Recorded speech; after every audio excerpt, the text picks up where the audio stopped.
Live from the 607, it's the Ocho Duro Parlay Hour, where we're talking everything movies, TV, comics, and entertainment. Join in the conversation on social media with the hashtag ODPH, because here we go.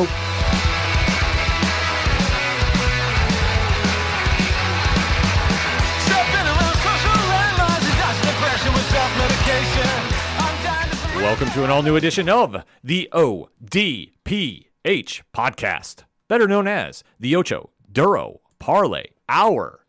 What is happening, everybody? Thank you so much for joining us this week. My name is Ken M. Joining me in studio, as always, you know him. He's the co-host. His name is Padawan J. Let me talk to you. Yeah, and boy, do we have a lot to talk about now. Oh, we do. This is the entertainment edition of the show, and obviously, great news happened. The writer's strike is over. Yes, officially. Officially done. So we are halfway there. We're living on a prayer. Yep. Because the Screen Actors Guild is meeting allegedly this week to hopefully get a deal worked. And then we are back to 100% business across the board. Yes. But as a news media outlet, we are allowed to talk movies, TV, and comics with you. And that is what we're going to do here on the ODPH. And Pat, if people want to talk to us after the show, where do they go? ODPHpodcast.com. Right on. You swing on over there. You sign up on all the social media accounts. We got a lot of them. So if Twitter is not your thing or if it's going away, whatever the deal is there, we don't know. We're on plenty others, so definitely hit us up, interact with us. We like talking to everybody after the show. Also, check out the TeePublic store link. Merch is moving. I love seeing that before New York Comic Con. I love seeing that any time of year. It just means that people are supporting the brand out in the wild, and I love seeing that. So keep it up. That's the easiest place to do it. And yeah, just make sure you're watching out for sales. We always say, buy it then. Also, check out the Patreon link, patreon.com/ODPH podcast, I believe. If not, the link is right there, and it takes you right to sign up for one tier, $2 a month, and bonus content is brewing. So stay tuned, ... Also, the blog section, where if you're looking for reviews, that's the place to head to. Classified section, which has friends of the show, such as 3FM Podcast, Dragon Master Games, Nerd Initiative, and many more. The directory, Pat, how many providers are we on? 927,000. Sounds about right to me. The music section, where you can hear such great musicians as Brian Wolf and the Howlers, Tom Jolu, Shout at the Robots, and many, many more. Basically, if it's anything that is the ODPH, you can find it at odphpodcast.com. So let us get into the show, breaking down the biggest thing going on in entertainment. And we're not going to take a deep dive into the writer's strike thing. It's just stuff's finally getting back in business. The big bucket of win for them. Yes. So, I mean, that's nothing we really need to hype up too much, but listen, I think we're just happy to see everybody's getting back to work. Yeah. So super excited about that.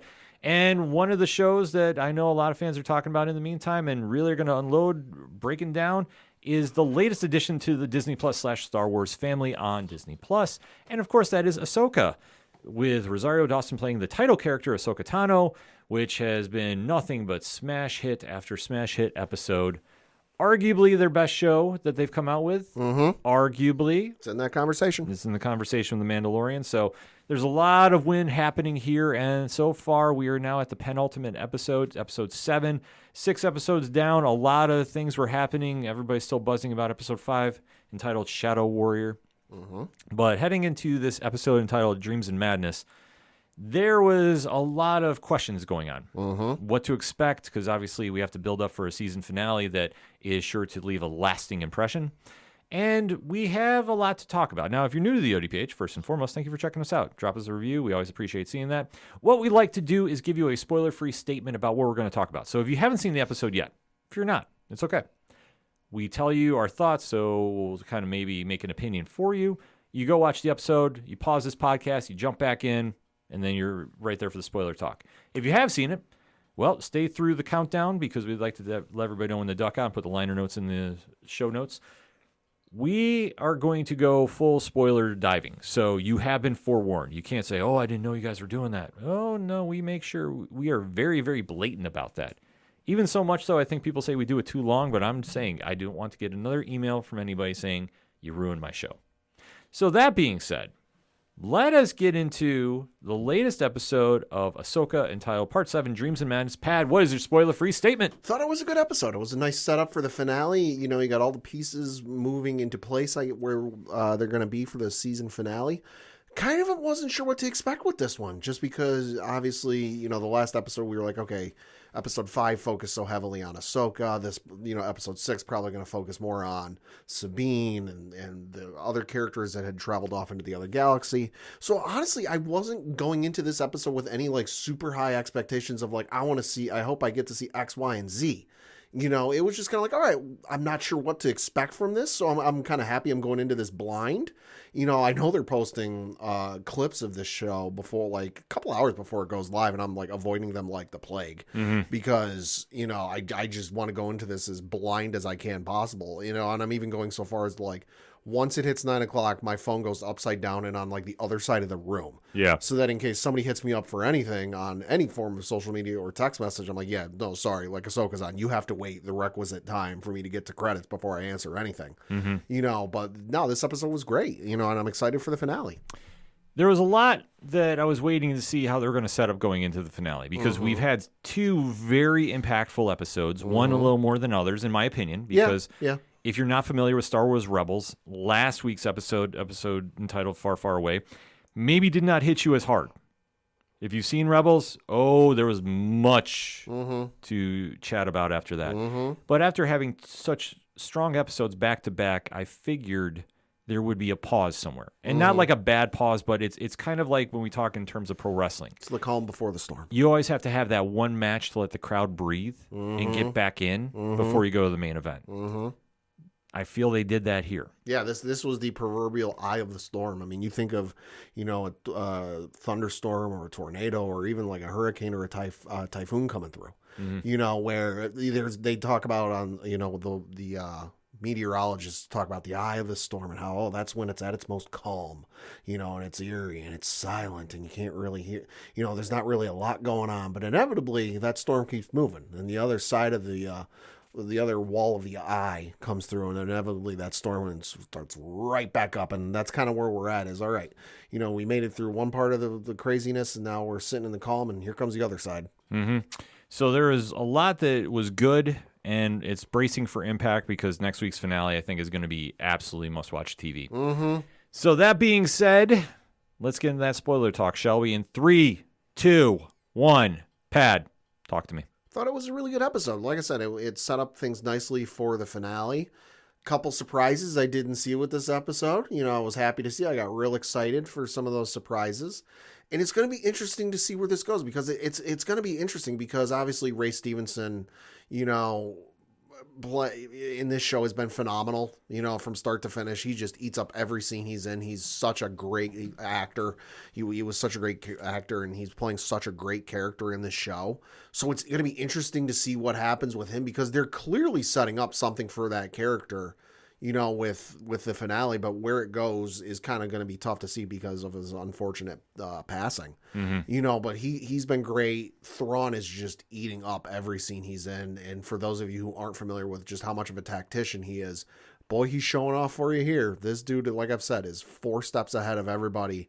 And you sit there and go, why is he doing this? And just wait. It'll play out. It'll play out eventually here. Yeah, I thought this episode had a lot of setup going on. And, you know, it's really crazy to see how everything is getting in the final stages, because we've had such 2 impactful episodes that eventually the brakes had to come on somewhere. Yeah. And even though there was a lot happening here, it did feel like a slower paced episode, which I'm not mad about. I want to stress that. But I thought, such a strong performance by the late Ray Stevenson, like you touched upon, you know, really carried this episode as well. And especially coming off that intro, which definitely will have fans talking.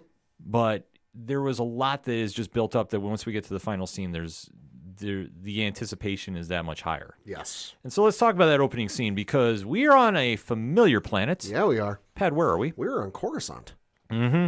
And after the ramifications of the actions that took place by Hera Syndulla, played by Mary Elizabeth Winstead, the Republic is not happy. Well, some of them aren't. Yeah, she's in front of the Defense Council. It's a disciplinary hearing because she asked permission a couple episodes ago, like, hey, Ahsoka needs help. She's taking care of this thing. You know, I want to go help her. And they told her no. And she went and left anyways. And she was told, like, hey, this is going to come back to bite you. And sure enough, it did. Mm-hmm. So the council is there debating about what to do, and there is one member that is not exactly too happy. Boy, howdy. Yeah, Senator Ion? Iono, I think is how you say it. Xiono. Yeah. This council is, of course, headed up by Mon Mothma, who we know from Rogue One. Andor was also we saw in Return of the Jedi. She is the Chancellor of the New Republic, so she's the head of this hearing. This isn't really even a formal disciplinary hearing. This is more just a hearing of like, all right, let's see what's going on, and does this warrant some sort of punishment. This is just kind of like the pre-trial, I guess you could say. Yeah. Well, but yeah, you're right. Senator Iono is less than thrilled. And for all of the folks who were sitting there, when the sequels were coming out going, how the heck could the New Republic fall so quickly? They just kicked the Empire in the teeth and they just won and then yada, yada, yada.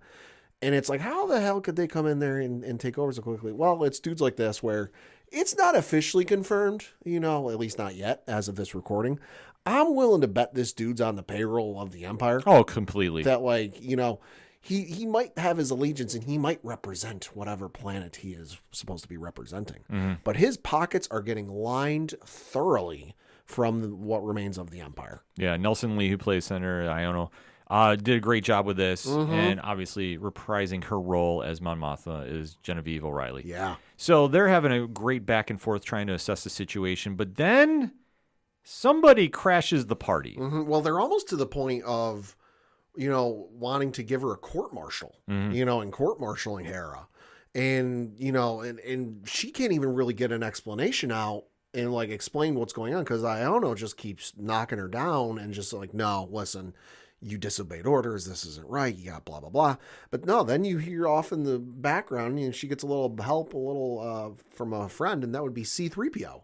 C-3PO arrives and basically has his like, hey, sorry she can't be here, but Senator Leia Organa, authorized Hera's mission, and as the head of the Defense Council, if you have any issues with Senator Organa, authorizing this mission, you should really take it up with her. Yeah, great tie back to the original 3 movies. Mm-hmm. And like I say, to see C-3PO show up, Anthony Daniels voicing him as I got always. so excited. Yeah, I mean, it's a great nostalgia moment, and it ties everything back to the original. So. Also, Senator Iono, I got to point out, playing with fire, insulting droids while Chopper's in the room, a known war criminal. Mm-hmm. Never forget. Play with fire there. Chopper is a war criminal. Mm-hmm.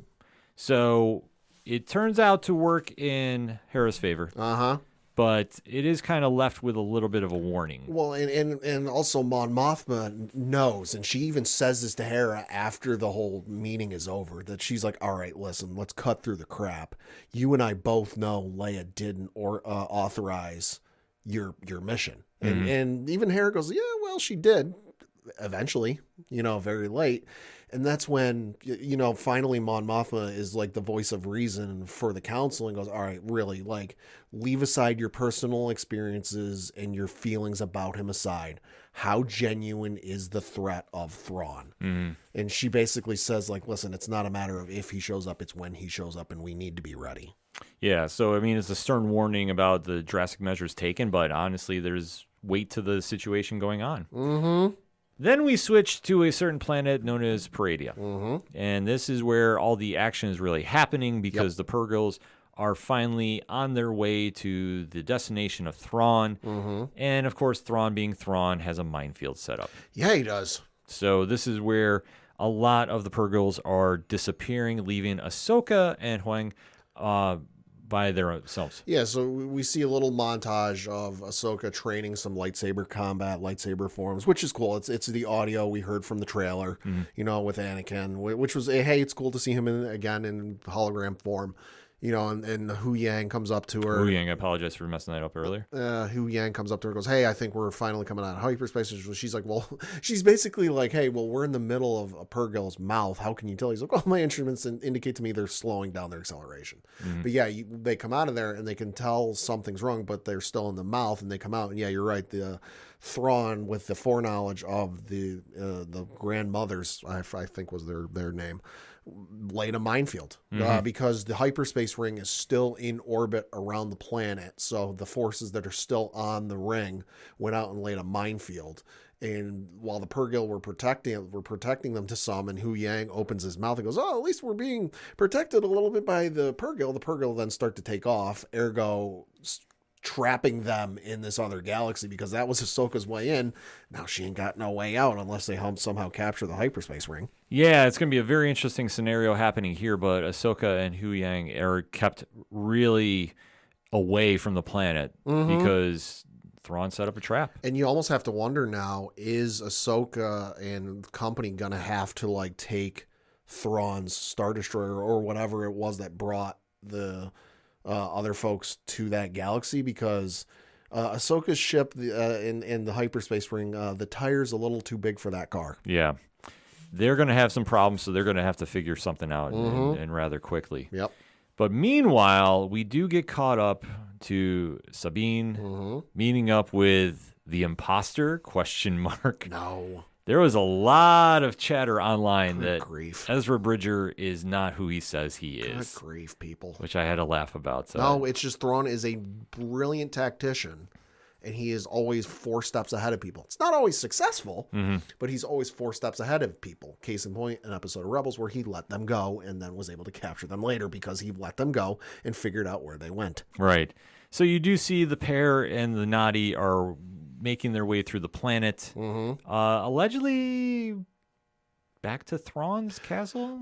It wasn't never really said. Well, I think it was alluded to at the end of the last episode where he basically said like the Nadi are this like traveling species where like they never, for their own safety, they never stay in one place for very long. And Sabine caught up to them at a point where they're like, all right, hey, we've been in one place for too long. We got to go. So they're on their way to wherever they're going to, set up camp next. And that's when they get ambushed. And it's like, well, crap. Yeah, they get attacked by the Haiti.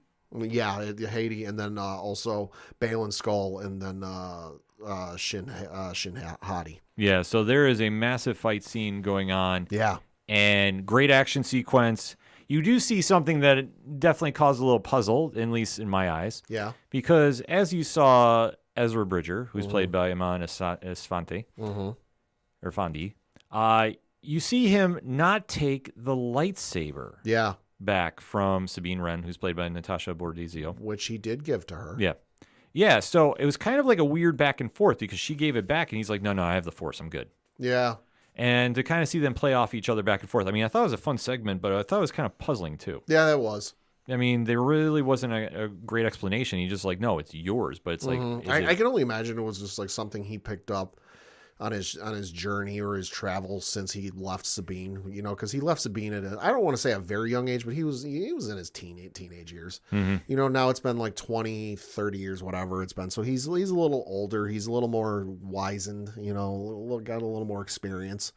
So with having lived and fought presumably on this planet without a lightsaber, he's probably picked, and obviously, it's one thing to handle stormtroopers or night troopers as they're known with this crew. It's one thing to fight these guys because let's face it, they couldn't hit the broadside of a barn if they're standing right in front of it. They couldn't hit an ocean if they were standing on the dock. Yeah, their headshots were bad. Their headshots are bad, So it's one thing to fight these guys, but like it was interesting that he's like, oh no, I don't need a lightsaber. I don't need and she's like, well, at least take a weapon. And he fought without a weapon for good portion. A good portion of the battle scenes. And like I said, fight choreography was on point. Yeah. Really good sequence happening. And then they do get some backup because Ahsoka and Hu Yang make their way finally on the planet. Like they do some bobbing and weaving, but they do make their way through all of Thrawn's forces that are keeping him hidden at bay. Yeah. They make a star-studded appearance. Ahsoka comes in. The fight is going on. Her and Skull have a little meeting of the minds. Well, and there's an interesting interaction between Skull and Shin Hati before this whole fight takes place, where like they finally catch up to Ezra and crew, and he has Hati radio into Thrawn like, "Hey, we found Ezra," and at that point they're gonna split. He's gonna go his way because he's got something he needs to do. It's whatever it is to do with this planet that he's sensing on the planet, and she's gonna go capture Ezra and join the new empire, he even says. Yeah. So something's going on with him. Again, we're going into the finale here. Something is on this planet that's got him real excited and real happy to be there. We still don't know what it is, but he was getting ready to go take off and do that. And that's when Ahsoka showed up and was ready for round 2. And kudos to the cinematographer of this episode, because I got such a heavy, old black and white samurai film feel. Yeah. When this fight was about ready to go down, the only thing missing was close-up shot of one fighter, close-up shot of the other fighter, start the fight. But I still got this heavy samurai movie feel to this fight. Yeah, no, I agree with you too. I think they set it up like most of those classic, like you touched upon, samurai films of yesteryear, and it had that feel. I mean, we always kind of say that the Mandalorian has a Western vibe to it. Yeah. And this one I think borrowed a little bit, but like I say, it was more focused on the setup for the sword fight. Great cinematography with that as well. Yeah. And really kind of gave an interesting ploy. And honestly, who knows who is going to win the battle between Skull and Ahsoka? Right. Hu Yang intervenes. Yeah, he sets off a firework display. That's about the only thing I can call it, an explosion or whatever, that distracts and blinds, Baylan Skoll's vision to Ahsoka, where she takes his mount and then rides off to help with Sabine and the other naughty forces take on, the Empire. Mm-hmm. So it is kind of interesting to see how everything plays off. Mm-hmm. And when you have the standoff happening as well, too, because Sabine has been having this great battle, too, going on with Shin. Thank God she's got the Beskar. Mm-hmm. So they've been kind of doing the back and forth. And, Ahsoka, basically, they overtake her. Mm-hmm. And when she has to leave, right. I don't know how that's going to fly over. Well, so it's also interesting because Thrawn, as anyone who's read the old books or even saw him in Rebels knows, he's this brilliant tactician that when Ahsoka drops out of hyperspace and there's the space battle, which was a fantastic space battle, and they eventually go into the debris field and he's like, you know what, pull back, it's fine, Thrawn figures out who her master is, and Thrawn about shits his pants because he reads her files very quickly, her training and who her master was. He goes, her master was Anakin Skywalker? Yeah. And Morgan Elsbeth goes, well, yeah. And he goes, yeah, pull back all forces. Immediately. Mm-hmm. So he about shits his pants going, holy shit, wait a minute. And then he figures out, Anakin Skywalker. He knows all about Anakin Skywalker and how his modes and his tactics. And he goes, you know what? She was trained by him. You can't do anything predictably with him. You got to expect the unexpected. So he's like, why don't we go with this plan? And he flashes her out. And he does the same thing with the battle here. Is he's watching the battle on the tactical display, and he goes, well, wait a minute, we're missing one. Where's Baylan Skoll? Because in his mind, he's got the plan all mapped out in his head of how it's going to work. But the instant one of those key ingredients to the recipe isn't there, all of a sudden the meal is thrown off and it won't work. And he's like, you know what? This is a loss, but it's an acceptable loss. And in some eyes, you can even qualify this as a win in the long game. Why don't we pull back our forces? And it confuses the fuck out of Shin Hati because the droid that I presume was, mapping or showing the whole fight back on his tactical display, because there was that droid flying through the air that didn't really do anything. I think it was transmitting the tactical data. It starts broadcasting an alarm that the night troopers know, hey, GTFO. Yeah. They all leave, and it leaves Shin Hati kind of going there like, wait a minute, what is going on? Then she's like, so then she faces down Ezra, Ahsoka, and Sabine, who 2 of the 3 have lightsabers. 2 of the 3 can use the Force. And it's like, shit, I'm outnumbered. And she takes off. Yeah. So it is kind of crazy to see this all happen, but Thrawn is obviously saying, cut my losses and live to fight another day. Because the other thing he brings up is Morgan Elsbeth's like, well, what are you doing? We've got them outnumbered. And Thrawn even says, this is like watching the Jedi of old. Because it's the tactical display. It's the 3 blue dots, which are, is Sabine, Ezra, and Ahsoka. And it's just them wiping out what seemingly to any military tactician would say, yeah, that's insurmountable odds. It's General Custer's last stand type of thing. But it's like, it's like watching the Jedi of old, but he pulls them back, and it's just watching him go. And it's like, no, this is Thrawn. It's Thrawn to the letter. because he obviously is seeing he's playing chess. Yeah. While everybody's playing checkers. Everyone's not even playing checkers. They're playing, tic-tac-toe. Yeah, like I say, they're so far behind, but that's his, superpower, I guess you can kind of say. Yeah. So he pulls everybody back, and he's getting ready to leave the planet, which will obviously leave Ahsoka and her team completely trapped. Because he feels he has the upside or whatever you want to say. He's got advantage. That's what I'm looking for. Because Morgan Elsbeth goes, well, hey, wait a minute. You've got them outnumbered. And he's like, well, yeah, we do, but we've got something that Ahsoka doesn't. And that's time. He goes, oh, and the entire time we've been doing this whole charade and we've been going through this whole process, he talks about how it's allowed them to get all of the cargo or whatever from the planet they want to take, and it shows a display of the cargo hold of the Chimera, his Super Star Destroyer, and it's like 98% full. And he goes, yeah, that's take time. Ahsoka's now far away from us, and we now have time, and she doesn't. Yeah.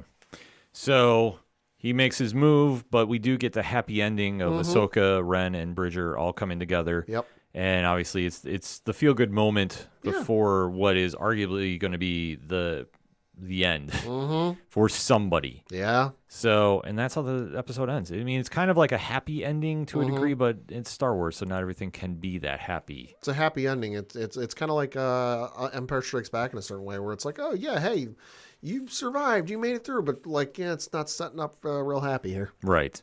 But it will be something to watch, though, as the season finale is moving forward. And note, I said season, not series. Fully believe we're getting a second one of some sort. Either it's going to be renamed Star Wars Rebels, or it's going to just be Ahsoka, or Boba Fett 2. I mean, anything could happen. Maybe. Well, like I said, they've always talked about now, especially with the strike being over. I think we're going to hear more talk of the movie happening. Probably. And I think all signs are pointing to bring everybody together for that. Yeah. So, I mean, all in all, I thought it was a very solid episode. Yeah, it was. I mean, there was strong dramatic acting. Like I said, the late Ray Stevenson did a phenomenal job. Rosario Dawson's always on point, too, especially like with her and Hu Yang, the back and forth banter. Yeah. And then, Thrawn, for anybody that's complaining about Mickelson's performance. Listen, he voiced him in Rebels. He is Thrawn. Yeah, I'm really not sure where it's coming from, to be honest with you. Like, I think Lars is doing a very good job with the role. My only complaint is it's not enough TV time with Thrawn. I hate that we had to wait so long. Well, I think it's because they're setting up for something bigger. Yeah, no, they are. And that's the problem. When you have to wait for something bigger, it's going to take time. And Star Wars, let's face it, we're all impatient fans. I don't think there's any fan that is not impatient. This is true. Because we want it now. I don't care about this nonsense about fatigue of the superhero genres and all that. Because trust me, if people were tired of them, they wouldn't go, period. It just depends on, what is the fandom and what is taking off. And Star Wars, you think about how long they've been around for years. They're still excited about this. There's renewed faith. And then until we get the next incarnation of whatever it's going to be, I know Visions is coming, but still that's not the same thing. Right. The next live action, I think, will definitely be the telling tale. And I think we're going to hear something about it at the end of next week's episode. But in the meantime, hit us up on that hashtag ODPH pod. What is your thoughts about Ahsoka, Part 7, entitled Dreams and Madness? We definitely want to have that conversation. We're going to take a quick break. We'll be right back. Hi, guys. This is Mac Room. I'm the writer of Inferno Go Red, and you're listening to the ODPH podcast. Coming back for the final segment on this edition of the ODPH podcast. Pad, we got a lot to talk about, so let's do it. Yeah, I've got a couple things to talk about here. First of which is we might have a little hint at what is in the future, here in the near future, for the Dragon Ball franchise. Okay.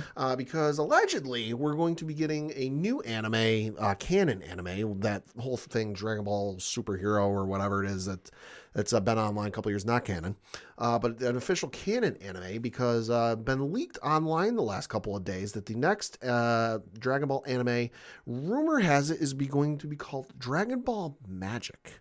Now, there is going to be a Dragon Ball exhibit coming to New York Comic Con this year, as there is, every year. Yeah. They've always got a display there. Yeah, that's not anything new. But before this event is scheduled to happen, there is been a leak online, and some details about Magic have hit the web.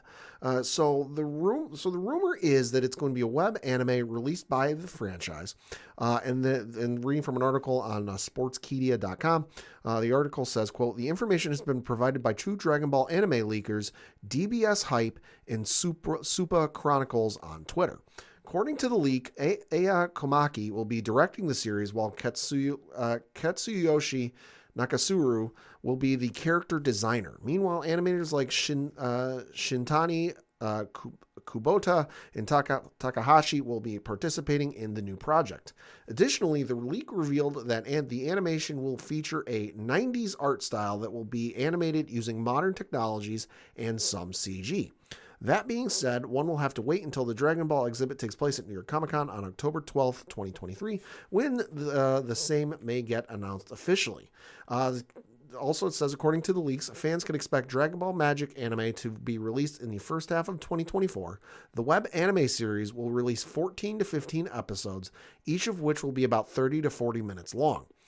Considering the anime has been rumored to be a web series, it will not be airing on Fuji TV. Instead, the anime is being rumored to become exclusively available on Crunchyroll in most countries worldwide. Close quote. Which means if anyone's familiar with when Dragon Ball Super was hitting Crunchyroll like an hour after it aired on television, expect Crunchyroll to crash frequently. Yeah. I remember those days. Trying to watch Dragon Ball Super episodes on Crunchyroll was damn near impossible the night it came out. So super excited for this, whatever it ends up being. You know, whether it's whether it's canon, whether it's not. Rumor has it it's going to be canon. We'll have to wait and see. But if it's any new Dragon Ball content, I am here for it. Yeah, I mean, the thing is, the fan base is always stuck by it, no matter what. There's a reason it's been relevant for all these decades. Yeah, so I mean, I'm not super shocked by that, but I am excited to see how the reaction is going to be. Like, you know me, I'm not the super big Dragon Ball fan that you are, but I respect the fandom. So yeah, and then speaking of something we know is coming out, and that is specifically this Friday, although I wouldn't be surprised if they pull one of those. Oh, hey, it's out at 9 o'clock the night before. But specifically coming out this Friday, September 29th, it is going to be a spinoff from The Boys on Amazon Prime. Yes. And this is Gen V. So the description of this reads, from the world of The Boys comes Gen V, which explores the first generation of superheroes to know that their superpowers are from Compound V. These heroes put their physical and moral boundaries to the test, competing for the school's top ranking, close quote. So, again, if you have seen The Boys, expect a lot of gratuity, a lot of violence, a lot of NSFW content. Don't watch this with kids in the room. Super excited for this, though. I love The Boys. Cannot wait for the next season to come out. But this is a little, I guess, appetizer, a little something in between main courses. Should be fun. Yeah, the thing about it is it's based off the premise of like their version of the X-Men.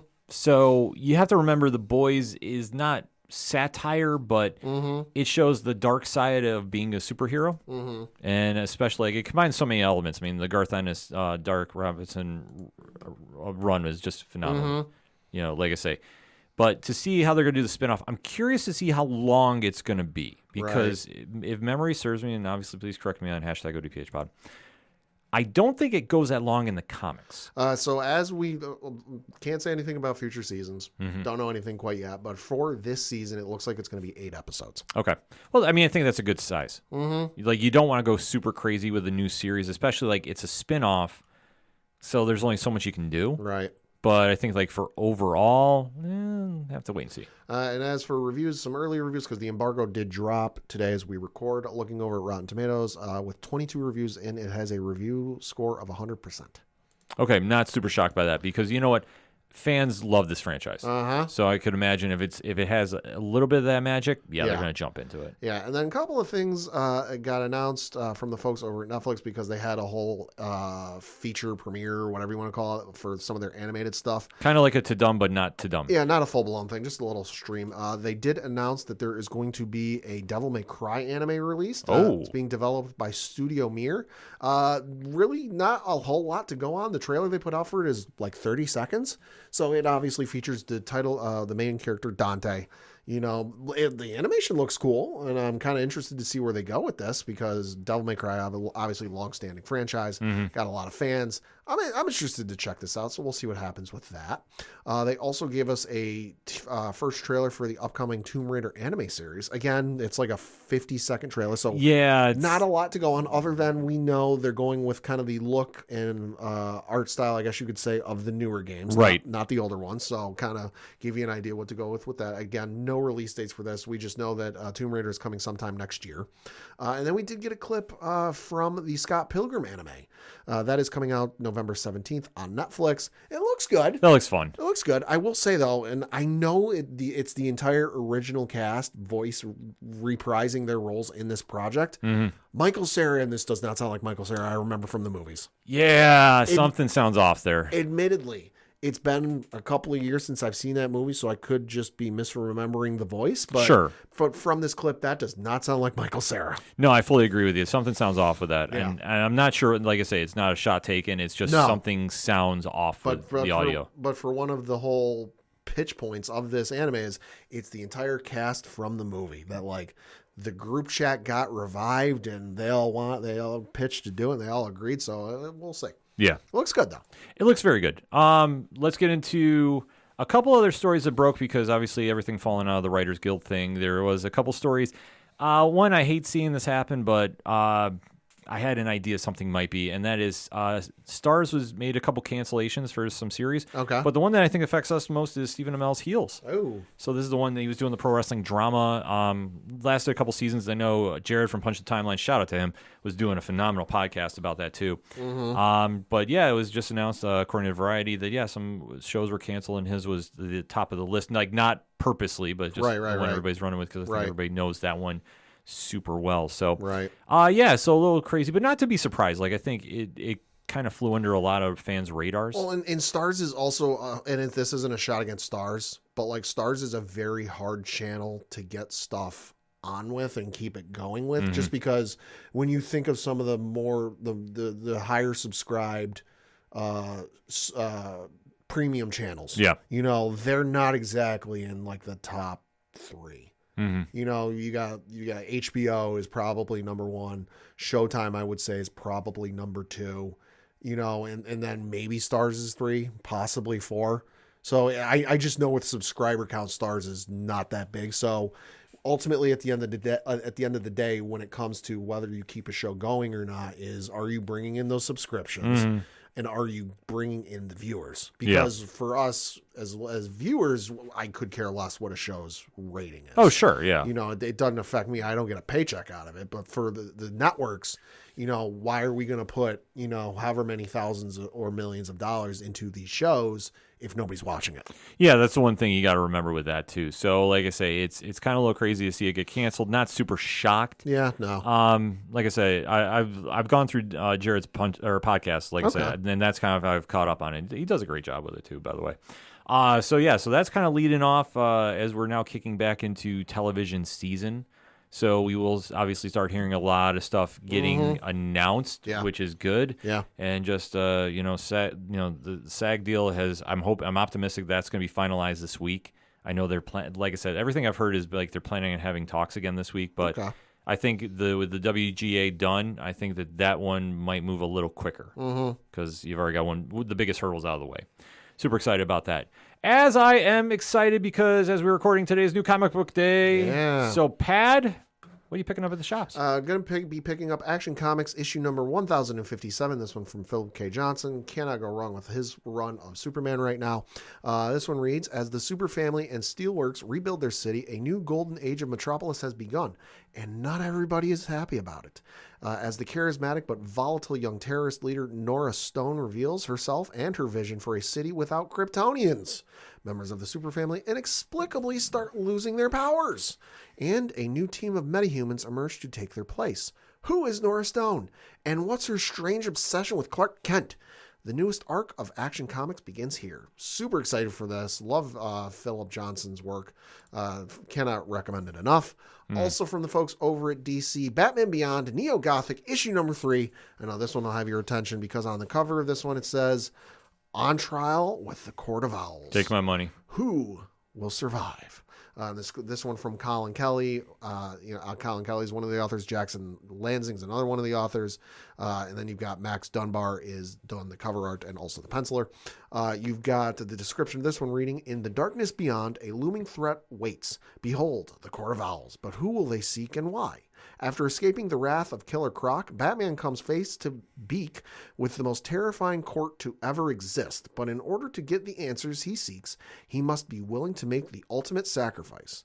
Can Batman act against his mission to protect? All this and the truth behind the magic is revealed. So super excited for this. Listen, it's Court of Owls. You can't go wrong with that. Yeah, plus I believe the Mind Hives are right in that. And then from the folks over at Marvel, you've got Ultimate Invasion, issue number 4. This one from, of course, Jonathan Hickman. This one reads, The End or the Beginning? War breaks out as timelines and universes collide. Iron Man must choose between the lesser of two evils, the Maker or Kang. But what secret does Iron Man know about the men behind the masks? And at the end of it all, the world outside your window will be forever changed. Don't miss this giant action-packed conclusion, or is it only the beginning? ... Question mark. This sucker's 49 pages. Yeah, well, this is a hefty boy. It's a hefty one, but there's a lot going on there, and obviously with hearing the news of Ultimate Spider-Man coming back, I think you're going to have a lot of fans watching this one play out. There's a lot of stuff going on with this cover, too. Yeah, it's a busy cover, but but like I say, it tells a big story, too. So, from my end, let's go back to DC for a quick second. And I agree with you. Action Comics is one to pick up this week, too. Like I say, the whole Superman family is doing big things. So you definitely want to make sure you're picking up all those books when they drop. The one that really caught my eye this week, and like I say, a lot of people buzzing about this, is there's a new Flash. Simon Spurrier, Michael Deodato. This one is not your average Flash story. I want to stress this. Okay. So there's a lot of moving parts, no pun intended, happening with the Fastest Man Alive. So this one is a very interesting read. If you want to have a different take on the Scarlet Speedster, this is one to pick up, and it'll definitely hit the marks with it. Also, one of my favorite series that has really been picking up steam lately, and I like seeing this because I think it's just so well done, is the brand new Penguin series. So, like I say, this one is one from Tom King, Rafael de la Torre. And the series is crazy because the Penguin is returning to Gotham after being more or less written off. And he is forced to do work for the government. So it's interesting to see how the crime kingpin is working his way back up. This one is a very, very tricky read. I dug it, though. It's a very cool thing. I know Tom King's writing is kind of polarizing with a lot of our listeners, and I get it and respect it. Yeah. But me, I've always liked the stuff. So this one really jumped out at me. I was very, very excited about picking this one up, and definitely can't stop singing the praises about it. Also, one to catch is the Batman Catwoman war is really heating up. I believe they have a new chapter out. It's featuring the Red Hood and what side he took in this whole deal, which, if you haven't been checking that out, that's been a really interesting read. And what is happening, I think you're going to see a lot of lasting ramifications by the time it's all said and done. But it's an interesting concept that they're running with. So I'd definitely say that is one to obviously keep your eyes out for at the comic shops this week. Let's see, over on our favorite indies, let's start with Image and Void Rivals. Skybound Entertainment, what can you say about this? The Energon universe is really doing big things. A lot is happening with this series, and you definitely want to make sure you're caught up on this before next month the official kickoff happens, in my opinion, with Transformers dropping. So I believe that is still slated for early October, so you definitely want to make sure you're caught up now. Void Rivals flew under a lot of people's radars until the news broke, and now it's really kicking in high gear. Also from Skybound and Image, Firepower, the latest chapter as they're getting set to close up shop at 30. Number 27 is dropping this week, so you definitely want to make sure you go check that out. I know there's a great review up by Marty from the Nerd Initiative Bullpen right now, so you definitely want to see that. The Schlub number 2 is out. Strong first issue, waiting to see what happens in this second one. The Dead Lucky number 9, Melissa Flores, enough said, is Massiverse. You really want to check out the story that's happening there. I say all the time, Massiverse, Massiverse, Massiverse. That's all that needs to be said. This is true. It's fantastic. Also, The Savage Strength, The Starstorm. Now, this one is for a throwback audience. If you really like your classic superhero tales, what Drew Craig is doing, because he does the art and he does the writing for this, he puts in so many characters. Like, I'm losing track. And I mean this in the nicest way possible, because I do believe he listens to the show. By the way, he should come on and talk to us about this book. Just putting it out there. I really feel like he's adding so much in here that you're really getting the bang for your buck with this book. And especially if you like that Kirby-esque style of writing, This is right up your alley. So this is something you definitely want to make sure you're checking out. And, let me know what you're thinking about this, because I think more people need to be investigating in this book. I'm just putting it out there. Also, from Boom Studios, coming right off the heels of Image, Mighty Morphin Power Rangers 112, Melissa Flores. And what can you say? The story is heating up of the darkest hour. This is a really interesting book, let me tell you, because there's a lot of fast-moving action, but this one will have the emotional impact that you're looking for as a reader, so you definitely want to keep your eye out for that. Also, R.L. Stein's Stuff of Nightmares. Oh, so if cool. you're a fan of that, and obviously we're getting into Halloween season, you definitely want to check that out. Also, Alice Never After, Dan Penozin's crazy take on the world of Alice in Wonderland. This book is a monster, so you definitely want to make sure you're checking that out at the shops this week. Also, Dark Horse Comics. See, I got a lot of... This is a stacked week, as you can tell. Usagi Yojimbo, Ice and Snow. So this was one that is generating a lot of buzz amongst comic fans, so you definitely want to keep your eye out for that. Star Wars Hyperspace Stories. I believe that is one up your alley, Padawan. Absolutely. So that one's definitely making a great amount of noise, too, and is a really great book as well. Black Hammer, The End, number 2. So the classic series, we got to kind of see how things are shaping up, because if they're talking it's the end, it might be the end. Just saying. Also, Marvel, big week from them as well, like Pat touched upon, Ultimate Invasion. Invincible Iron Man, number 10. Uh-oh. Somebody's getting married. Da-da-da-da, da-da-da-da. Yeah, so the nuptials between Tony Stark and Emma Frost are in full effect. Place your bets, folks. Place your bets. How long will it last? Yeah, I caught the issue. Interesting take. Just going to put it out there without spoiling anything. So I think it's one... I'm waiting to see the reaction from fans. Okay. Like, I thought it was cool. I liked it. I thought it was like, all right, this is interesting. But it ties into a lot that's happening in that universe. So you definitely want to make sure you're checking that out. Also, Moon Knight, City of the Dead, David Pepos. Pad, why is that name so synonymous with the show right now? I don't know. Because next week, David Pepos is coming on Nerd Initiative's Turn a Page live on YouTube. Ooh. Tuesday night, 8 p.m. So he's going to be talking about a few other books, and we might get him to talk some Moon Knight, City of the Dead with us. So super excited to talk to him. Had the chance pleasure of meeting him. Great guy. And like I say, his Marvel stuff is great. His indie stuff is even better in my opinion. Like I say, you're talking 1A, 1B. Right. So like I say, he does phenomenal work. And like I say, can't wait to have him on the show to start talking to him about that as well.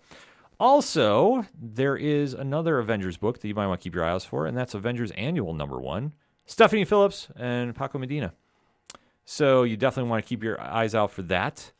And if we're talking Stephanie Phillips, you will hear very, very shortly on the ODPH, and if you're a subscriber, well, you're going to really enjoy this. We had the privilege of talking to her about the brand new hit book on Comixology Originals, Black Sight. This book is a monster, folks. If you're not checking this out, you need to go read this issue. It is absolutely crazy. It's a psychological thriller, and we had a chance to talk to Stephanie about it, and it was a great interview, and definitely can't wait to have her back on the show to talk some more books, because, like I said, she has so many cool stories out right now that if you're following Parlay Points on ODPHpodcast.com or the Nerd Initiative Bullpen, you know we're always covering her stuff because it's that damn good. And like I say, Black Sight is my pick of the week. So you definitely want to make sure you're heading to Comixology to go pick it up digitally, and then make sure when it comes out on Dark Horse via print, because I'm pretty sure it's coming out then, you definitely don't want to miss out on that. A lot of great stuff at the comic shops. I could keep talking, but that's what we have social media for. So if you want to hit us up and get into more details, let's do it. But always remember, go out and support your favorite LCS wherever you're at around the world, because there's nothing better than going to a comic shop for some new comics. That said, for anything and everything that is the ODPH, you can find it at odphpodcast.com. That's it for this week. So for the one and only Padawan J. Thank you. I'm your host, Ken. Thank you for listening to the ODPH podcast, better known as the Ocho Duro Parlay Hour. See you next time.